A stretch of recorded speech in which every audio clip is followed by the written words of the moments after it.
All of us know what it is like to be on a journey. Okay? Some journeys are important. People travel for work, for family, or for a new beginning.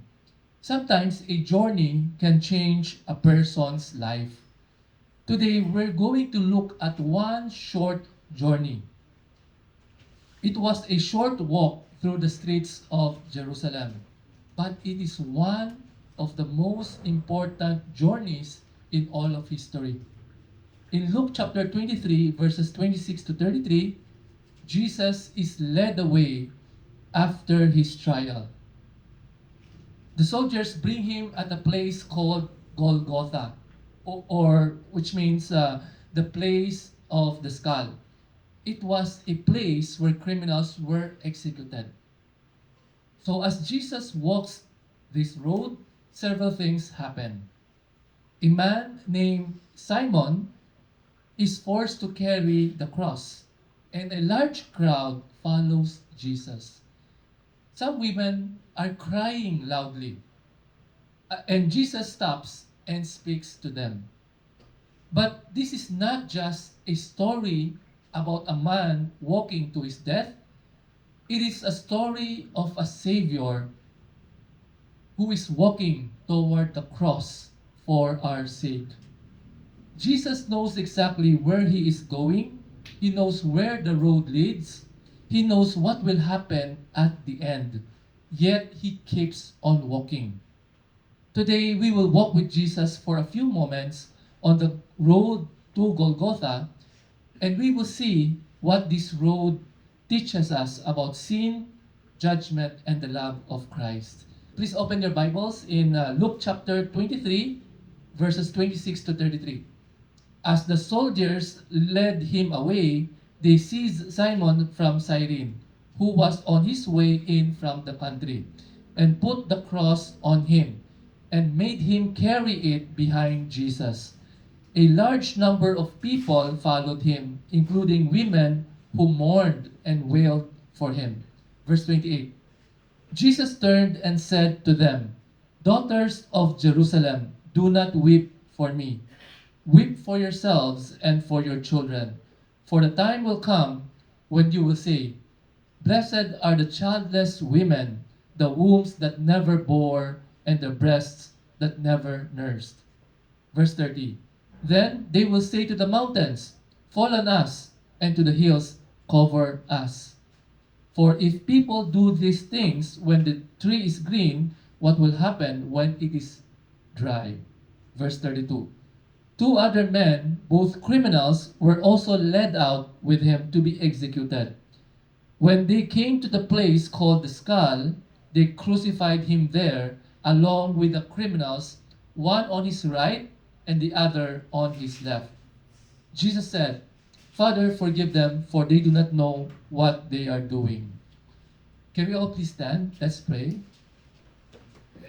Father in heaven, thank you, Lord, for this day, O God. Lord, help us to understand your word. Help us to understand the lessons that we can get from your walk on the road to Golgotha, Lord. Lord, indeed, we can see in the passage, Lord, that you have suffered so much for us.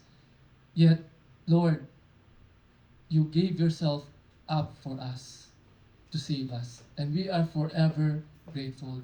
Lord, it is our prayer, Lord God, that you will touch our hearts, Lord, our lives, oh God, that after hearing this message, oh God, our lives will never be the same again.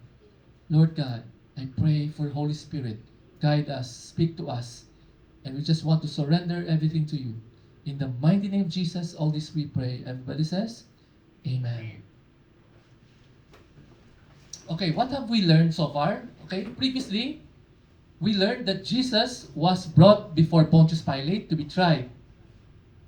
And what happened? Pontius Pilate said Jesus was innocent. So Jesus was declared innocent not only by Pilate but also by Herod. And Pilate proposed to punish and release Jesus. But what was the reaction of the crowd? The crowd demanded Pilate to release Barabbas instead. Barabbas was a criminal. Okay, he was imprisoned for rebellion and murder, and the people insisted to have Jesus crucified. Although Pilate knew that Jesus was innocent, he finally gave in to the crowd. Okay, he gave in to the crowd and released Barnabas and handed Jesus over to them to be crucified. So this passage for this morning is the continuation. Okay, so let's look at verse 26. As the soldiers led him away, they seized Simon from Cyrene, who was on his way in from the country, and put the cross on him and made him carry it behind Jesus. Okay, so normally in Roman times, the condemned prisoners were supposed to carry their own cross. Okay, dalon nila ilang kaugalingon ng cross. And usually they will carry the cross on their shoulders on the streets of Jerusalem to the execution site so that everyone will know that he is going to be executed. It will serve as a deterrence to other people. And the Roman soldiers do not carry the cross because for them it's very shameful. That's why they would ask the convict to carry the cross themselves. And in Roman execution, the cross usually had two parts. So they have a vertical post, in poste, straight, and then they have the horizontal beam. So the entire weight of the cross is around 140 kilograms. So bugat kayo, 140 kilograms. And the victim would only carry the horizontal beam, yung crossbar. The crossbar is around 40 to 60 kilograms. So Jesus was most likely carrying the cross beam, yung horizontal beam. However, we see in the passage that Jesus was unable to carry the cross. Why? Why was he unable to carry the cross? Because of what happened the night before. If you recall, 9 p.m., 9 o'clock in the evening in Thursday, diba?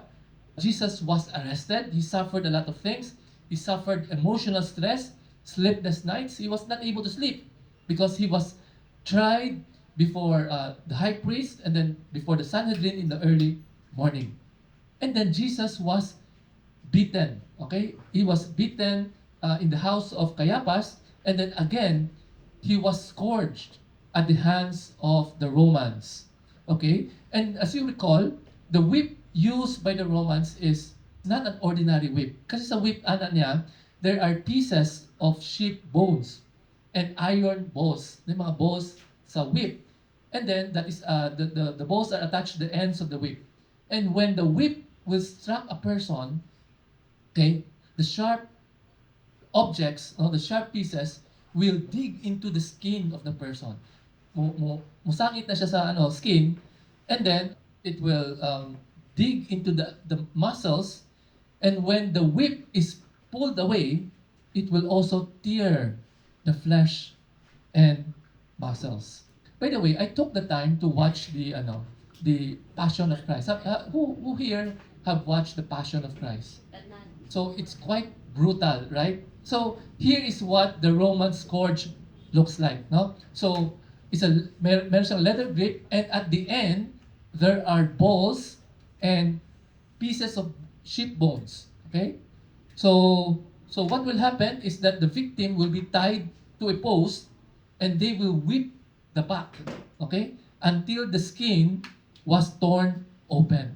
Okay? Until the skin was torn open. So imagine the intense pain and the blood loss suffered by the victim. Okay? Habang ipangpalo, mudugo na siya. Many people were so badly beaten that they would die from flogging alone. Just from the flogging, they would die. So just imagine the pain and the suffering of Jesus. That's why in that weakened condition, Jesus was unable to carry his cross. The Romans then forced someone from the crowd, his name is Simon of Cyrene, to carry the cross for Jesus. You know, Simon was not given a choice. He was a stranger. He was in the wrong place at the wrong time. Kumbaga. And he is from Cyrene. What is Cyrene? By the way, Cyrene was an ancient city in North Africa. So it's located in what we call Libya today. many Jews from Cyrene traveled to Jerusalem to celebrate Passover. So you see, Simon traveled around 1,300 kilometers from Africa to go to Jerusalem, probably to attend the 9 a.m. prayer. Then the soldiers rearranged his schedule for him. So he did not expect to be there to help Jesus. So Simon followed Jesus to the cross. I'm sure he witnessed everything. He witnessed what happened on the cross. And it appears, that through that experience, Simon became a Christian. He became a Christian. So what is my basis? Okay. The Gospel of Mark identified Simon of Cyrene, who is the father of Alexander and Rufus.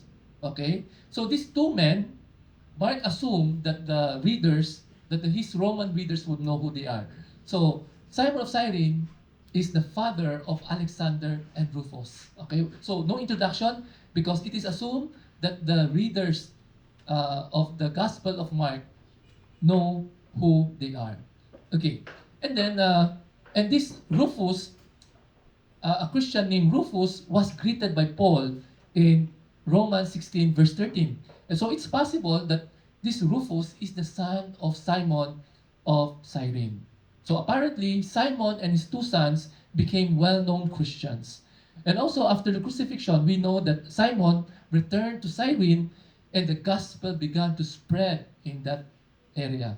That's why the church in Cyrene grew strong, and according to Acts 11:20, believers from that region were preaching the gospel to others. So what can we learn from this unexpected event that happened in the life of Simon of Cyrene? So the first lesson that we can learn is that, God often changes our lives through unexpected interruptions. Simon thought that he was just passing by, but he was walking into God's plan. Sometimes following Christ begins with unexpected interruptions. Yes. So you do not expect these things, but they could be divine appointments. So what looked like a random act by the Roman soldiers was actually part of God's sovereign plan to bring Simon into the knowledge of Christ. God placed Simon on the road to the cross. He brought him to faith and used his life to spread the gospel. And then sometimes God works the same way in our lives. An interruption, a hardship, or an unexpected moment may seem random to us, but in God's hand, it can be the moment that changes everything. So I do not know what area in your life that is so unexpected, wala mo ka-expect, but God is using that to change your life all around. Sometimes God closed doors to open opportunities for Him, no? For us to serve Him. So what kabalo, no? God closed doors, and He will open windows for us. So that's why we have to be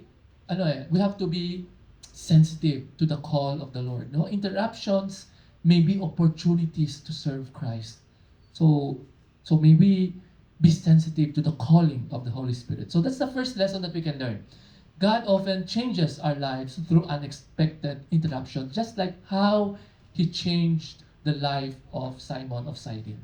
Okay, so let's continue. So verse 27, a large number of people followed Jesus, including women who mourned and wailed for Him. So we can see in this passage that there are two groups of people who were following Jesus. The first group is a large number of people who are most likely from Jerusalem and pilgrims. So kasi di ba, every year they celebrate Passover. So this large number of people, probably they were curious. They were checking what will happen to Jesus. So they were there. And then the second group consists of women who mourned and wailed for Him. Okay, who are these women who mourned and wailed for Jesus? The Greek word behind the word mourn is koptomai. Koptomai, which refers to a beating of the breast in grief. So, ang word ng koptomai, they're beating their breast. And then the other word, wailed, no? The Greek word behind the word wailed is threneo, which means verbal mourning or dirge singing. Parang just like singing for the dead. So in other words, these mourning women actually could most likely be professional mourners or crying ladies. Kasi, do you know crying ladies? Because in some funeral, they will hire crying ladies to cry because they believe the louder the cries, the more love the person has. Parang ganun. So in for example, in Chinese traditions, we have crying ladies, di ba? There's a movie on that, crying ladies. So kaning mga babae, they mourned and wailed for him. Kusog kayo ilang paghilak. And these are most likely professional mourners, and they would wail at the death of someone because Jesus was going to be crucified. They would wail, and these women most likely are not female disciples of Jesus. Why? Because we can see in the next verse, in verse 28, Jesus called them daughters of Jerusalem. So dili sila mga disciples ni Jesus because Jesus turned and said to them, daughters of Jerusalem. Sabi niya, do not weep for me, weep for yourselves and for your children. So what do you mean by that? Daughters of Jerusalem. It's a metaphor for the nation of Israel. So ang daughters of Jerusalem is a metaphor. So Jesus is addressing to the Jewish nation. So Jesus is telling them that they are mourning for the wrong person. Sayop ang ilang gipanghilakan. Okay? Because Jesus does not need their sympathy. Jesus tells the woman to weep for Israel instead. Okay? Cry for Israel. Jesus is saying that Israel would head for difficult times. Jesus is predicting or is referring to the terrible destruction of Jerusalem in AD 70. So what happened in AD 70? In AD 70, the nation of Israel suffered greatly because the Romans came to destroy Jerusalem. They attempted to starve the people. They placed Jerusalem on siege. There's no food coming in and going out. And do you know that hungry men during that time will take food from women or from their wives and children? And there were stories that they would kill, that some of them killed and ate their own children. Kaya wala na sila makaon. So that's how terrible that siege of Jerusalem was, no? And history says that over 1 million Jews were killed by the Romans in the siege of Jerusalem in AD 70. And it has been called the first Holocaust for the Jews. So Jesus telling them, okay, don't cry for me, don't wail for me, but mourn for what will happen to Israel one day. And Jesus is referring also to the judgment of Israel because they rejected the Messiah. Don't mourn for me, mourn for Israel because difficult times are coming. Very amazing, no? As Jesus dies, he thinks of the fate of other people. Grabe yung gugma ni Lord, no? Dili ang iyang kaugalingong gihunahuna niya, but he thought of the welfare of other people. So what can we learn from this, no? The second lesson that we can learn is that, feeling sorry for Jesus is not the same as repentance. Feeling sorry for Jesus is not the same as repentance. The women weep for Jesus. They were crying. They expressed sympathy. But Jesus does not need their sympathy. Jesus redirected their sorrow. He said, do not weep for me. Weep for yourselves. Cry for yourselves. Emotion alone is not repentance. We all know that. Sometimes worship, labi kayo makanta, we sing songs, we cry a lot. But that is not repentance. We must recognize our sin and why Jesus went to the cross to die. Many people feel sad about Jesus suffering, yet they never confronted their sin. Every Holy Week, we know the story, okay, aluoy po ni Jesus. Pero tama na diha, sympathy. But ano sabi Jesus? I do not need your sympathy. Instead, mourn for yourself. You know, I remember watching the movie Passion of Christ because it was a big hit in 2004. The Passion of Christ by Mel Gibson. After the showing, I hear comments from my classmates. Sabi na, ano, very brutal ang mga Romans. They deserve to die. Mga Jews. Alam, they say hurtful words against the Jews. But ano, deep inside, you know, the reason why Jesus died is not because of the Jews, not because of the cruelty of the Romans. Well, it's true that the religious leaders and the Romans were responsible, but we are ultimately responsible because Jesus died on the cross for our sins. If he did not die, then there is no salvation for us. So, you know, mali yung reaction. And I know that during that time, the Jews were trying to ban the movie Passion of the Christ because they feel that it uh, will give rise to an anti-Semitism. Parang the people will hate the Jews. But that is not the point of the reason why Jesus died. No, Jesus dies to save us. And a lot of people miss that point. You know, Jesus does not want our sympathy, especially itong kanang Holy Week. He doesn't want our sympathy. Instead, He wants us to surrender our lives to Him. Kana ang mas importante. The cross is not meant to make us sentimental. It is meant to make us repent. So, as we celebrate, no, as we will remember, as we celebrate the Holy Week, few weeks from now, may we remember what Christ has done. And most importantly, may we surrender our lives to Him. Okay, and then let's continue. So in verse 29, from the time, ito sabi ni Jesus, from the time will come when you will say, blessed are the childless women, the wombs that never bore, and the breasts that never nursed. So, what do you mean by that? Because we know having children is a blessing. Because the Jews, during the time of Jesus, they know, no? Even right now, no? Children are blessing. And then, pero ang sinabi ni Jesus, blessed are the childless. Baliktad. Okay, blessed are the childless. So Jesus is saying, a time of reversal will come on Judgment Day. Meaning, instead of women with children are considered blessed, a time will come that childless women will be considered blessed. So, time of reversal. So, the time will come that those who laugh right now will cry later on. Those who live comfortably will suffer later on. So, Jesus is saying, on Judgment Day, there will be a reversal. Okay, a reversal. And then in verse 30, then they will say to the mountains, fall on us, and to the hills, cover us. Okay? What do you mean by this one? They will say to the mountains, fall on us, and to the hills, cover us. So, Jesus is referring to Hosea 10 verse 8. Okay? He may be referring to Jerusalem's fall because he knows what will happen in the future now. He will refer to the time that Jerusalem will fall in AD 70 when people will desire to end their life instead of suffering. Okay? And Jesus is also predicting what will happen in the end times. Okay? When Jesus comes, there will be great tribulation that people will desire to die. Sana mamatay na lang ko kaysa malisdan.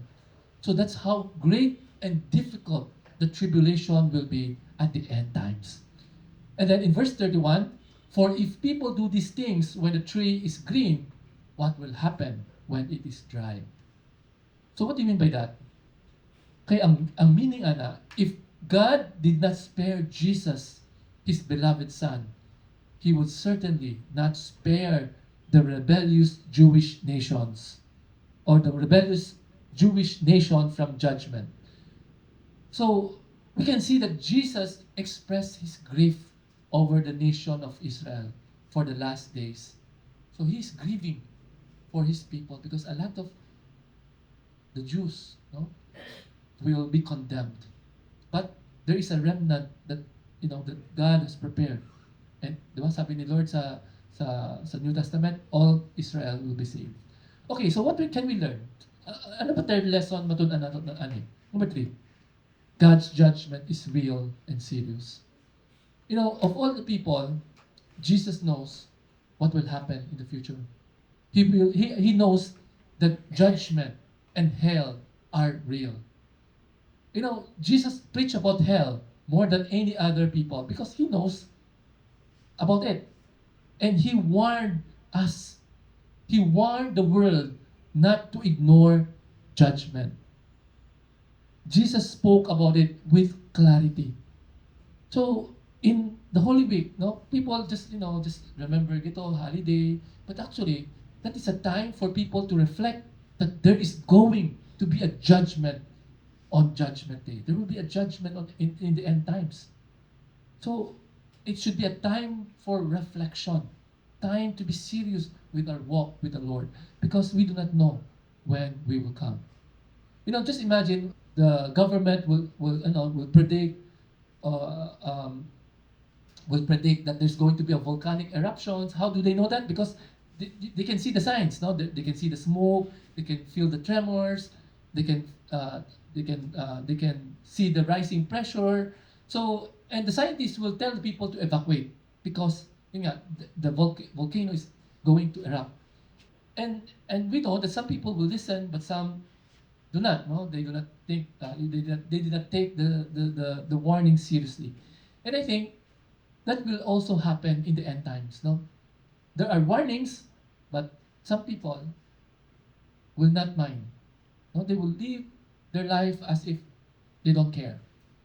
So Jesus' warning was like this spiritual evacuation notice. We've been informed, no, that the end is near. We have to be serious about it. So the point is, if the innocent Son of God suffers, what will happen to those who reject Him? Mas labaw pa. Mas labaw pa ang suffering.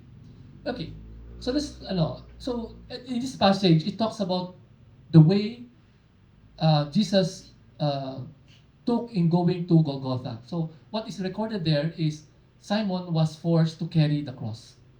But the Bible is silent as to where exactly did Jesus pass through. So it's silent where is the route going to the cross. But the Catholic believes that Jesus walked a certain route in going to Jerusalem. I'm sorry, in walking to the cross. Ang tawag nila, they call it Via Dolorosa, which is the Latin for way of sorrow. Have you heard of that? Via Dolorosa. So it is the route that begins near the traditional site of Antonia Fortress and ends at the Church of the Holy Sepulchre, where the Christians believe Golgotha was located. Okay? And they believe that Jesus passed through 14 stations, so we will not go all of them. Meron silang 14 stations of cross. So there's a station where Jesus was condemned to death. Jesus receives the cross. He falls for the first time. He meets his mother. Simon of Cyrene carries the cross. Veronica wipes the face of Jesus. Jesus falls again. And Jesus speaks to the women of Jerusalem. And Jesus falls a third time. So, and then the events of Golgotha.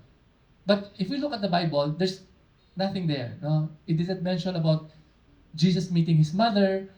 Ang sabi na niya, Simon was forced to carry the cross, and he speaks to the women, to the mourning women. For the Protestant believers, for us, no, we approach the tradition of Via Dolorosa with caution because the Bible did not say anything about it. No, we do not know for sure what is the route that Jesus traversed during the time. So kasi ito mga extra biblical na. Okay? So let's go back to the passage. So in verse 32, two other men, both criminals, were also led out with him to be executed. Okay, so that's why this is a fulfillment of the prophecy in Isaiah 53 verse 12, that Jesus was numbered with the transgressors. Okay, nagkauban siya sa mga kriminal, no? So the two criminals were crucified with Jesus, left and right, and Jesus at the middle. And these criminals are robbers, mga magnanakaw. Okay? And then in verse 33, when they came to the place called the Skull, they crucified him there, along with the criminals, one on his right and the other on his left. Okay? So, if you notice, Luke only mentions the place called the Skull. But if we look at Matthew, Mark, and John, that place is called Golgotha. Golgotha is in Aramaic. it means the place of the skull. Lugar ng mga bukog, no? Mga skull. So, it's also called Calvary. Ang Calvary is Latin. It came from the Latin word Calvaria, okay? The skull, which also means skull. So the name is not explained in the New Testament. We do not know why it's called the skull, but most likely because sabi nila, the place looks like a skull. Parang the site may resemble a skull. Or some people say skull kasi because a lot of people were being executed. That's why it's called that way, no? So the question is, where is Golgotha? Where is it located? There are debates on where the exact site is, but the most popular is in the Church of the Holy Sepulchre in Jerusalem. So that is the most widely believed area. It's where a Roman Catholic Church named Holy Sepulchre is erected. Kasi ang nakita po kasi, in 4th century, if you look at history, Roman Emperor Constantine the Great, di ba, made Christianity an official religion of Rome. So, the Roman Emperor ordered that a church be built over the location which is believed to be the place where Jesus was crucified. So the Roman Emperor told Christians, okay, look for the place, and that's why they erected that church. So that's in the 4th century. So that's why this is widely believed to be the place where Jesus was crucified. But the problem is, ito yung debate. There's an ongoing debate kasi for Protestant believers, they believe that this is not the correct place because in the Bible, in Hebrews 13 verse 12, it says here that Jesus suffered outside the gate. The problem with this holy church of Sepulchre is that it is located inside the city gate. But a counter-argument naman ng mga Catholics, they say that archaeology shows that the area used to be outside the city during the time of Jesus. Because remember, Jerusalem fell in AD 70, and that's why the gate was expanded. Okay, that's why now it looks like that the church is inside the city gate, but before now it's outside the city gate. Okay, according to archaeologists, this church is near the first century tomb, matching John 19 verse 41. So that is the first opinion. The second opinion, okay, ang second place which the Protestants believe is the Garden Tomb located in the old city walls. Ito yon, Garden Tomb. By the way, we went to Israel before, several years ago. We went inside and nag-comment si Gina na very scary daw sa sulod kay very eerie. No, sabi na. Very eerie kasi I forgot to put pictures, but there are pictures sa church and then mudaog ka.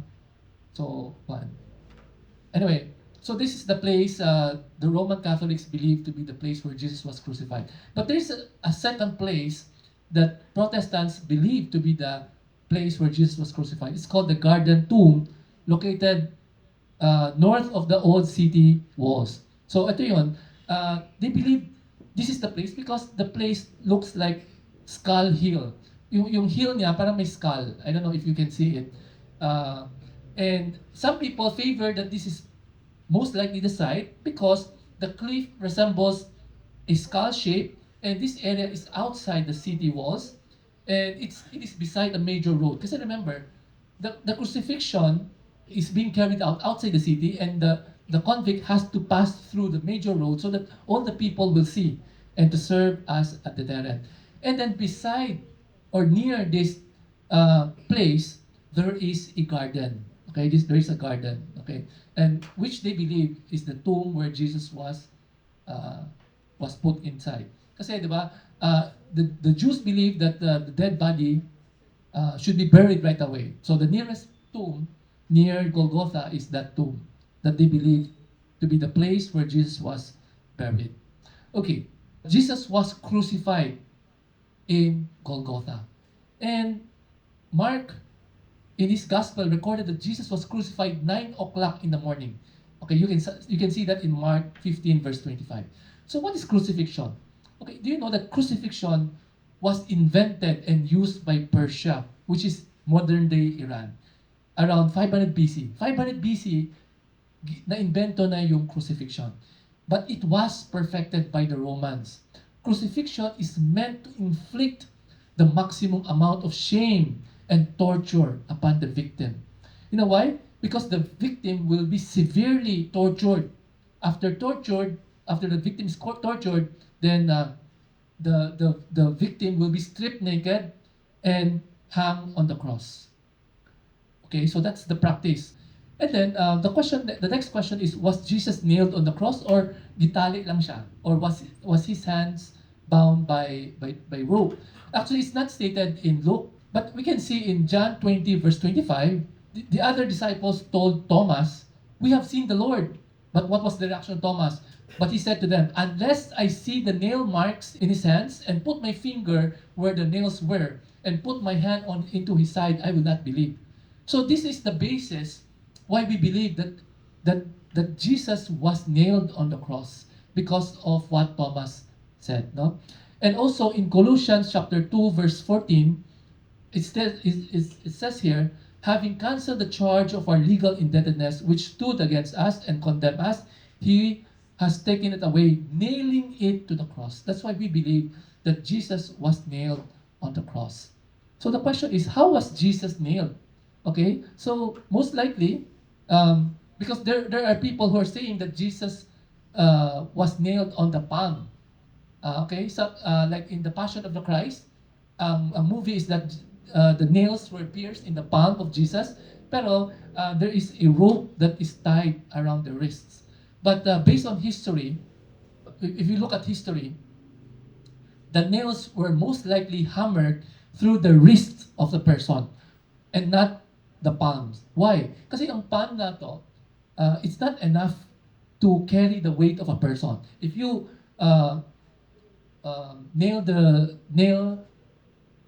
if you put a nail on your palm, it will be torn. Mapupunit yung kamay mo. So, pag sa wrist, kasi sa wrist na to, there are big bones here, right? It can carry the weight of a person. So, most likely, Jesus was carrying the beam, and then he was nailed to the beam. Then the beam will be attached to the vertical post. Once it is attached, they will lift the cross upright, and then siguro na butas, there is a hole on the ground. They will insert the vertical pole into the hole. Yeah, okay. They will drop it there. And then afterwards, the executioners will nail the victim's feet to the cross. So hindi lang kamot, including the feet. Okay, normally one foot on top of the other. So that is, by the way, here's the picture of the nail on the wrist of a person. So that's sample, sample. This was excavated by archaeologists showing a person who was crucified. So yung feet niya, one foot over the other. So this was excavated. This is a picture of a heel bone of a crucified man with the iron nail that pierced their bone, discovered in 1968. So dalawang paa, they will nail it together. Okay, so they will nail, and then the knees will be bent. Kasi syempre so that they will fit, no, the two feet. The knees will be slightly bent. And then what will happen? Okay, I'm just describing para ma-imagine natin, no, how brutal it is. So what will happen? So the person will be hanging on the cross, two hands, and then the feet will be pierced to the pole. And then pag ganun yung position mo, it's very difficult to breathe. It's very difficult to breathe kasi imagine your lungs are collapsed. It's very difficult to breathe. So in order for the victim to take a breath, the victim had to push up with his feet. So push up na para maka-inhale. Push up his feet. And when he do that, when he lift the body up, so the back will scrape against the wood. And the wood is rough ang wood. So remember, Jesus was scourged at the back, right? So daghan kay mga muscles na tangtang, and then he's bleeding, and then and if he wants to take a breath, he will push his feet and then gas-gas sa likod, no?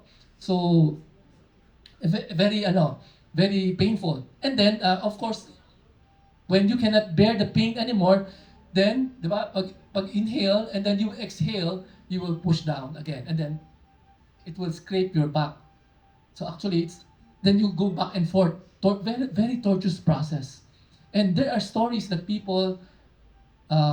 some people take several days to die. Imagine that. Several days, you cannot take a breath, you will push your feet, trying to breathe, and then inhale, exhale. So very difficult. And crucifixion usually lead to a slow, torturous death. And death could come from several reasons. So one could be due to shock from blood loss, dugo. Could be by dehydration, because obviously you're on the cross, you cannot drink water, you will dehydrate. And some people die because of heart attack, heart failure, and some victims lasted as long as 4 days. There are stories that some victims lasted 4 days. Just imagine 4 days, very painful, no sleep. And if the victim will not die fast enough, the legs were broken. Why? Once your legs are broken, you can no longer inhale. Kasi you need to push your leg up to inhale. So pag broken yung legs mo, your lungs will collapse, you cannot breathe, and that person will die. Okay? So crucifixion is quite painful. And that's where we get our English word excruciating. You know, the word excruciating comes from the Roman word out of the cross. Excruciating pain. Out of the cross. Okay. So, aside from that, we can see in the Bible, no, grabe kayo, very painful. And to numb the pain, what happened is that the soldiers offered Jesus wine to drink. The wine is mixed with gall. Okay? The wine is mixed with gall. And then after tasting it, Jesus refused to drink it. So what's the purpose of wine? The purpose of the wine is to dull the senses so that the victim will not die quickly. Okay? Kasi parang anesthesia yan, parang konting anesthesia pag wine. But Jesus did not take it. Okay, after a sip, Jesus no longer took it, as he would rather feel the pain of dying on the cross. Okay, so what lesson can we learn from this? Okay, the fourth lesson that we can learn is that the cross reveals the depth of human sin. We can see the gravity of our sin. Gano'n kagrabe yung kasalanan natin that our Lord is willing to give His life for us. The Son of Man was executed as if He were a criminal. Humanity rejected the one who came to save them. And the cross reveals how deep human sin really goes. Sin is not mere weakness. Sin is disobedience to our Father, to our God. It is rebellion against God. And another lesson that we can learn is that the cross was God's saving plan. Yun ang plano ni Lord sa atin. We can see through the suffering of our Lord, at the end, Jesus is in control. Sabi ni Jesus in John 10:18, "No one takes my life from me, but I lay it down of myself." Jesus freely chose to die on the cross out of love for us. So the cross was not an accident. It was all part of God's plan in saving us. We can see, in the Bible, God used the terrible things that happened to a person for His purpose. For example, look at Joseph. Joseph was sold into slavery. Okay? It looked like a tragedy. Yes, it was a tragedy, but the Lord used his life, Because of that, he was promoted. He became the governor, of Egypt. At the end, sabi ni Joseph, "You meant evil against me, but God meant it for good." And the same thing happened at the cross. The people there wanted to kill Jesus, but God used it for our good. God used the cross for His glory. The cross is the greatest example of this truth. So these are the life lessons that we can learn from Luke 23, verse 26 to 33. God often changes our lives through unexpected interruptions. That's like Simon of Cyrene. Feeling sorry for Jesus is not the same as repentance, just like the crying ladies. It's not enough to feel sorry for Jesus. We have to repent. And third, God's judgment is real and serious. Even at his pain, at his lowest moment, Jesus warned us of the coming judgment. And number four, the cross reveals the depth of human sin. Jesus had to die on the cross because of us. Agi sa atong makasalanan. That's why He gave His life for us. And the cross was God's saving plan. So we have come to the end of the road in this passage. It is not an easy watch. We see suffering. We see people who do not understand what is happening. We see a man carrying a cross to a place where he will be executed. But we must remember something very important. Jesus was not forced to go to Golgotha. He chose to go. Every step he took on the road was part of God's saving plan to save sinners. Jesus walked that road because he came to take the punishment for our sins. The innocent would die so that the guilty people like us could be forgiven. So the question for us today is very simple. How will you respond to Jesus? Will you only watch like the crowd? Will you feel sorry for him just like the crying ladies, but continue living the same way? Or will we turn to him in faith and receive the salvation he offers? The road to Golgotha was a road of suffering. But because Jesus walked that road, it became the road that leads to our salvation. Can we all please stand? Let's pray. Father in heaven, thank you very much for your word, O God. Thank you very much for reminding us what happened on the road to Golgotha. Thank you, Lord, that through the word, we get to appreciate the suffering, the difficulties that you went through on the cross just to die and take the place for us. Lord, we are forever grateful, O God, because we know that instead of we dying on the cross, you gave yourself up for us so that we may be saved. And we are terribly sorry for our sins. Lord, not only are we sorry, but we repent. Lord, help us to change and to follow Christ. Lord, have mercy on us, for we are sinners, O God. Lord, help us, Lord, through your Holy Spirit, that you will change us day by day to be more like Jesus. Lord, we are so grateful, and we just want to commit our lives to you. We surrender our lives to you. Lord, thank you, Lord, for dying on the cross. Thank you, Lord, for raising from the dead. And we believe, Lord, that you will come back one day. And Lord, help us to live our lives seriously, Lord God. That help us to be serious with our walk with you, O God. To turn away from our wicked ways, O God. And instead, help us to learn to love you more and live our life for your glory. Thank you, Lord. All this we pray in the mighty name of Jesus. Everybody says,